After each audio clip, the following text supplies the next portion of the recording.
What's up, sports fans? Rhossi Carron here with U Sports Group, and I'm here at the Guy V. Lewis Development Center, and I'm joined with University of Houston men's basketball point guard Marcus Sasser. What's going on, Marcus? I'm good. How about you? Man, I'm doing great. I'm doing great. So the season gets started, and you basically sweep all the preseason awards. Right. All-American, first team, player of the year. What do those things mean to you? Be honest. To me, they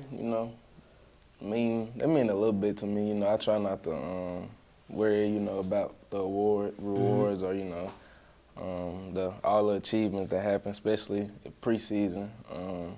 That's just what they think I'm gonna do this year. So to me, they actually give me motivation, to go out there and prove to the people that gave me these honors and these awards, that I'm really worthy of it, and I should be in them conversations, or I should be honored with that award. So it gives me a lot of motivation, and I just feel like it's a good thing to finally get noticed too, because growing up I didn't get a lot of you were underrated. Yeah, underrated and stuff. So just to get it, it's a good feeling, but it's also a motivational thing behind it too. So I've watched you play since ninth grade, and kind of watched you go through the grassroots process. And did you envision where you are today when you were a ninth grader in Dallas?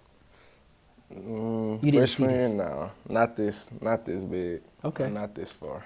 No. So every time I see a list, they talk about the top point guards in college basketball. You're always one of 2 or 3 guys that are there. Is that pressure for you? No, not really pressure to me. I feel like it just like I said, everything that I get, it's kind of motivation. It puts a target on my back. No matter who I'm playing. When I'm going up against state point guard or shooting guard, they probably seen that list. Yeah, so you got to come on with it. Yeah, I know I got to come on with it every night, because I know people trying to come at my throat every night. There are a lot of good guards in college basketball, and I know you are kind of a student of the game. You watch. Give me 2 or 3 other guys. It doesn't have to be point guards, but it can be. That when you watch them play, you're like, yo, he nice. I say Caleb Love and Mike Miles. Caleb Love and Mike Miles. Yeah. Those guys, they're ballers for sure. Talk to me a little bit about the Damian Lillard Formula One camp. Talk to me a little bit about that camp and the impact that it's had on your game. That camp was probably one of the best camps I've been to. Why? I think we was there for 5 or 6 days, and it was just we saw Dame every day. So just seeing him, how serious he took his workouts, and he actually worked out with us. He was there almost every step of the way, and then his trainer, Phil Beckner. Yeah, I know Phil. He was a great guy. They just taught us a lot, on the court and off the court. But just taking some of the stuff that I learned from the camp and bringing it to Houston, I feel like it helped me big time, to start the season off. Did it give you a boost in confidence? Yeah, definitely. Just because we was out there playing, against other NBA players and stuff like that also. So just being out there in that environment, with the top guards in the country, some of these guys we finna play against, in March or in conference tournament. So just competing against them every day and then coming back here, it gave me a lot of confidence for sure. You talked about playing against top guards in the country. And before this interview, you and I were talking offline, and I talked about one of the most memorable grassroots basketball games that I've seen. High-level game, Urban DFW. And rest in peace to my buddy Jazz. And Basketball University, it was in Houston at the MI3 Center. Yep. And it was, your backcourt was you and Wade Taylor, who I think was maybe a freshman at that time. Yep. And Basketball University's backcourt was Xavier Wheeler and L.J. Cryer. And I think everybody had at least 25. Yeah. So 100 points between 4 guys. That was a great duel. You remember that game? Yeah, that was a we great beat game. y'all, by the way. Yeah, they beat us. Y'all beat us by 2. It was a good game, but I feel like that just show you how deep Texas is really. 4 of them guys, 4 of us is all top Division I players. Yep. So. Wade is at Texas A&M, Xavier is at Kentucky, and LJ is at Baylor. That's good.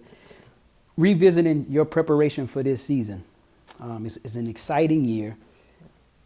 What do you think the ceiling is for this team? The ceiling for this team, you know, I feel like national championship. You know, that's something we This don't team try to can win a worry national about. championship. Yeah, that's how I feel. I just don't, you know, every day we just come in here, work hard, you know.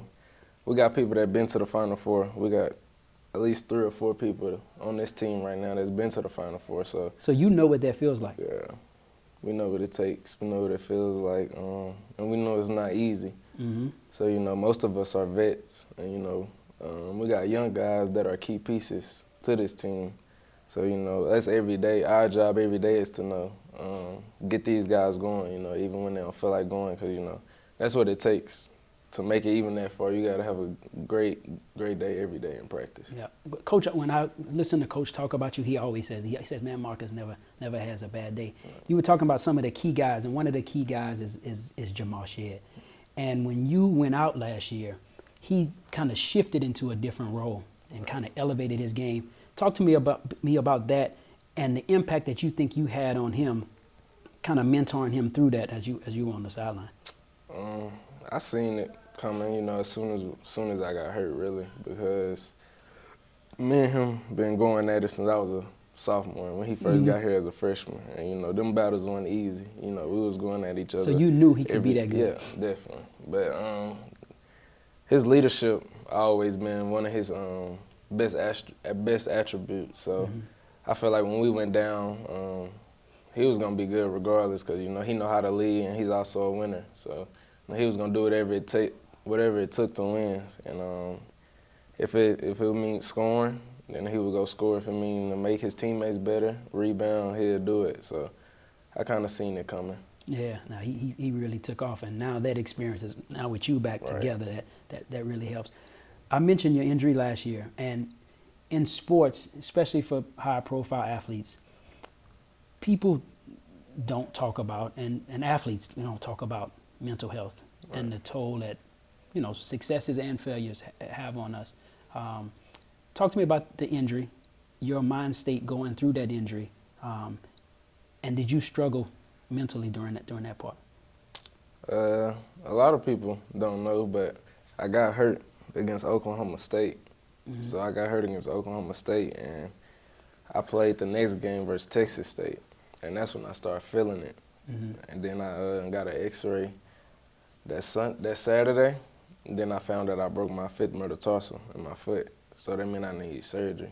And then I got surgery, and then it was hard, you know. When you heard him say you're going to need surgery? Oh yeah, I broke down. Yeah. Instantly, crying. Just, you know, the season was over like that. It was like season over with. So, you know, any athlete that hear that, especially, no you know, question. I was having a good season. You were averaging rolling. like 18 and a half. And Yeah, and I was just like, but I got good people around me, good family, you know, they kept me strong. And after I had my surgery, you know, I stayed with them in the Woodlands, you know, the whole time. I was just surrounded by family. So I feel like that was a big key to me, you know, staying strong mentally, really. And then my mom and dad just being there with me every step of the way.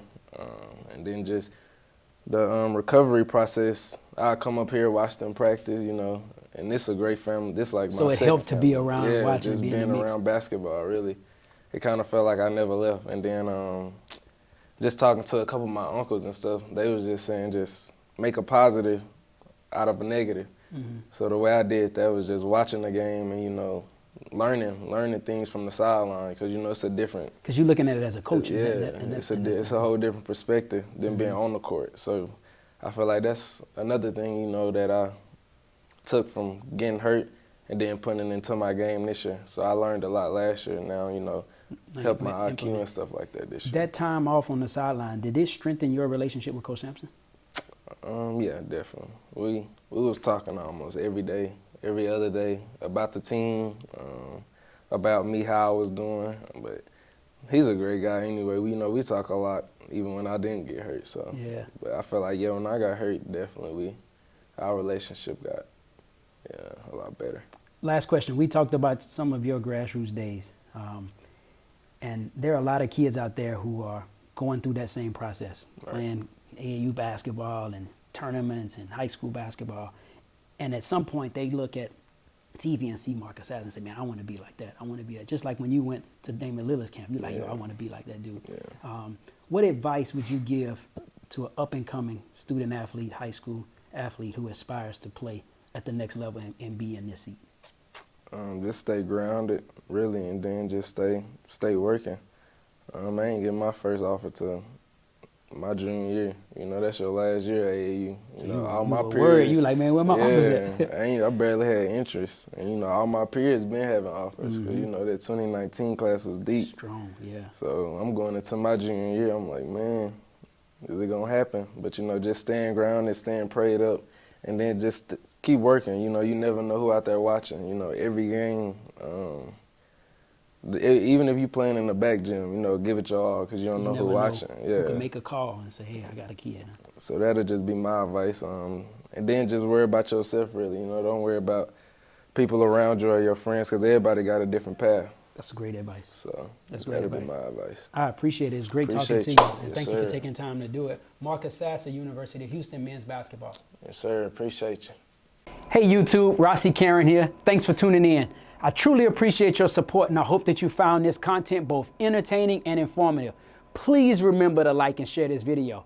Also, don't forget to subscribe to this channel to stay in the loop with all of our exclusive content, plus behind-the-scenes footage from the sports and entertainment industry.